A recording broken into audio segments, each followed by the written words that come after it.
Size bu videomda İmam-ı Gazali'nin hayatını anlatacağım.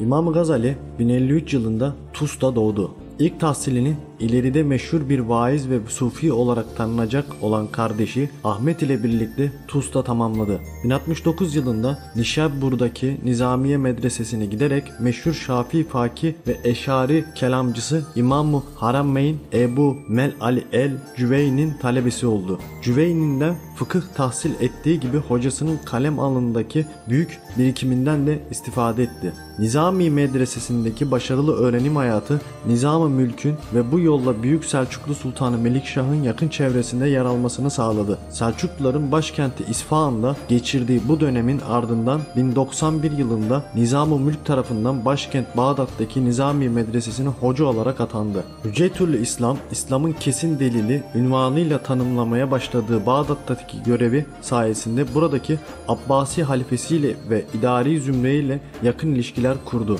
Dönemin en etkili alimi iken yaşadığı manevi ve entelektüel kriz neticesinde 1095 yılında Bağdat'taki görevlerini ani bir kararla bırakıp şehri terk etti.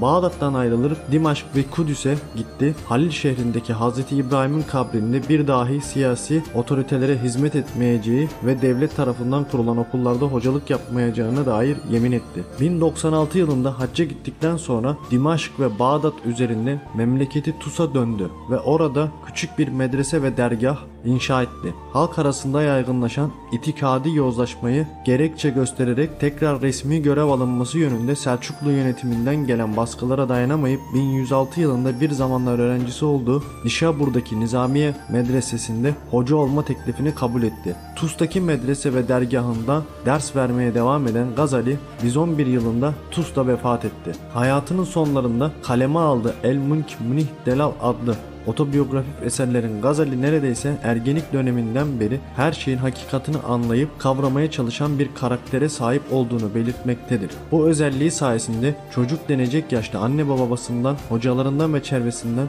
taklit yoluyla öğrenip benimsediği inançların değerini sorgulayan Gazali gerçek ve kesin bilginin ne olduğunu araştırmaya koyulmuştur. Kesinlikle arayışında öncelikle duyguları inceleyen Gazali yanıltıcı bilgiler vermeleri sebebiyle duyulara güvenilmeyeceği sonucu varmıştır. Gazali şüpheci tavrını aklı da kapsayamayacak şekilde genişletmiş ve duyularının güvenilmezliği karşısında aklın yargılarına güvenilip güvenilmeyeceğini sorgulamıştır. Aklın öncelikle ve zorunlu ilkelerinin mesela bir şeyin aynı anda hem var hem de yok olmasının imkansız oluşu, güvenilirliğine dair de tatmin edici bir sonucu ulaşamayan Gazali 2 ay kadar süren bu şüpheci dönemin üstesinden Allah hakla tekrar güvenmesini sağlayan ilahi bir aydınlanmaya gelebilmiştir. Yüce Allah'ın lütfuyla şüphecilikten kurtulan Gazali, kendi döneminde hakikate ulaşma iddiasında bulunan 4 grup olduğunu belirterek araştırmalarını bunlar üzerinde yoğunlaştırmıştır. Kelamcılar, filozoflar, batiniler ve sufiler. Gazali bu gruplara dair değerlendirmelerde bulunurken, öncelikle onların iddialarını bütün yönleriyle öğrenmeyi kendisine ilke olarak koymuş ve eleştirilerini bu öğrenim sürecinin ardından sağlam temeller üzerine inşa etmiştir. El-İktisafi fil İtikat adlı eseriyle Eşari kalem geleneğin içinde önemli bir yer olan Gazali, kelamın görevini ehli sünnet inancını sonradan ortaya çıkaran aykırı yorumlara bidat karşı savunmak şeklinde belirtmektedir. Ancak ona göre kelamcıların zamanla bu savunma göreviyle yetinmeyip özellikle filozofların yöntem ve öğretilerinden etkilenerek bir tür varlık öğretisi ortaya koymaya çalışmıştır. Gazali'ye göre kelamcılar bu çabalarının başarısız oldukları gibi inanç konusundaki görüş ayrılıklarını çözüme kavuşturacak yöntemlerle de sahip değildir. Gazali, kelamın bir savunmacı bir disiplin olarak kalması konusundaki ısrarını hayat boyunca sürdürmüş ve kelami konularındaki tartışmalardan halkın özellikle uzak tutulması gerektiğini vurgulamıştır. Gazali, Bağdat Nizamiye Medresesi'nde hoca olarak atandığı dönemde bir yandan talebelerine dini ilimleri okuturken vaktinin bir kısmını da filozofların öğretilerini incelemeye ayırmıştır. Kendi ifadesine göre 2 yıldan az bir sürede hiçbir hocadan yardım almadan felsefe kitapları okuyan Gazali, bir yılı da okunmaları neticesinde elde ettiği sonuçları değerlendirmeye ayırmıştır. Gazali'nin felsefeyle bu kadar yakından ilgilenmesinin başlıca sebebi İbn Sina'nın kuşatıcı ve etkili felsefe sistemlerinin ardından İslam dünyasında felsefenin ve filozofların etkisinin hızla artmış olmasıdır.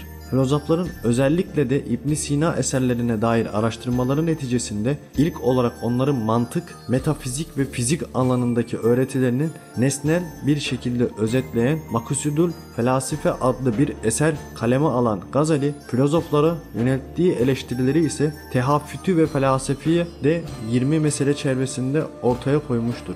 Felsefe ilimler kapsamında yer alan matematik, mantık, fizik, ahlak ve siyasete karşı genel olarak olumlu bir yaklaşım sergileyen Gazali, eleştirilerini filozofların en çok hataya düştüğü olan olarak gördüğü metafizik üzerine yoğunlaşmıştır. Filozofların mantık ilminde belirledikleri kanıtlama şartlarına metafizik meselelerinde uymamakla suçlayan Gazali'ye göre filozofları şu 3 iddiaları sebebiyle tekfir etmek, yani İslam'dan çıktıklarına hükmetmek gerekmektedir. Alem ezelidir. Allah tüm elleri bilir, tikeleri bilmez. Ahiret hayatı maddi değil, ruhanidir. Filozofların matematik, mantık ve fizik gibi alanlarda ortaya koydukları bilimsel sonuçların onların her söylediklerinin özellikle de metafizik meselelerine dair değerlendirmemelerinin kesinlikle derecesinde olduğu anlamına geldiğine dikkat çeken Gazali, metafizik konularındaki hatalarından dolayı filozofların her sözünün yanlış olduğu sonucuna varmanın da bir başka hata olacağını, bunun İslam'a büyük zararlar vereceğini ısrarla ifade etmiştir.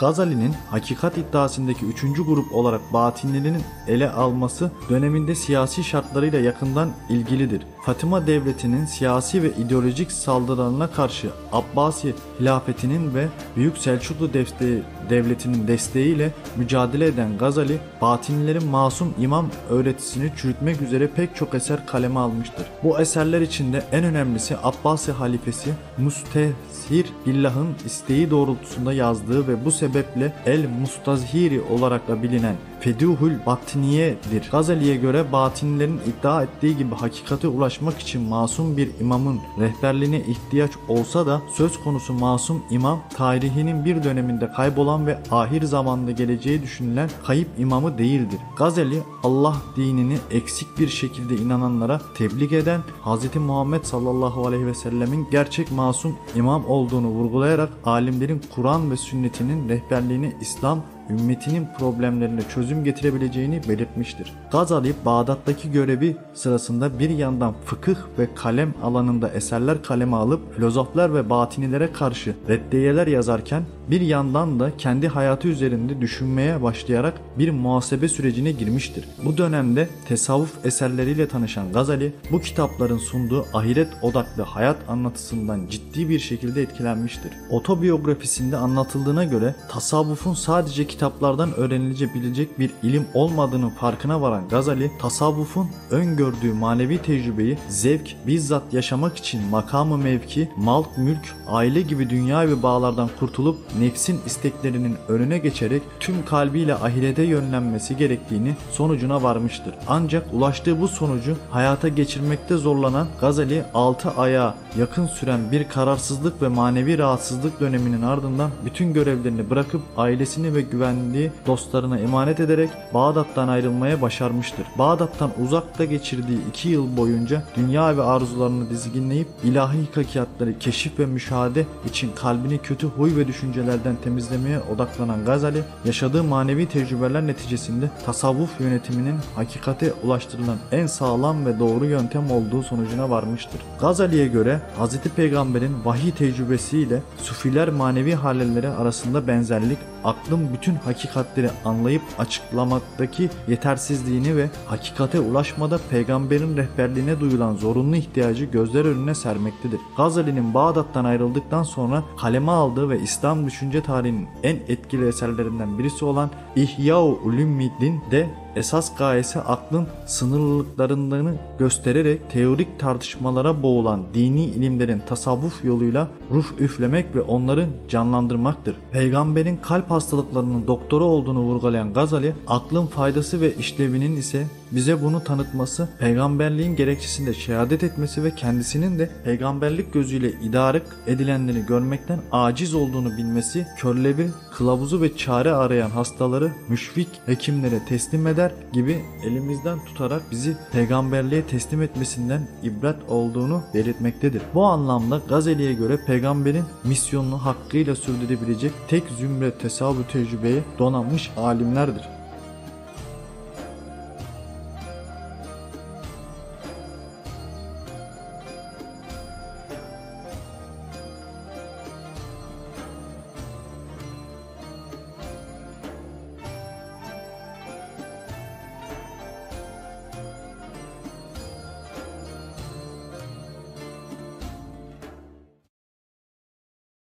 Videomda benzer videolar için sayfamı ziyaret edebilirsiniz. Bu ve benzer videolar için sayfamı ziyaret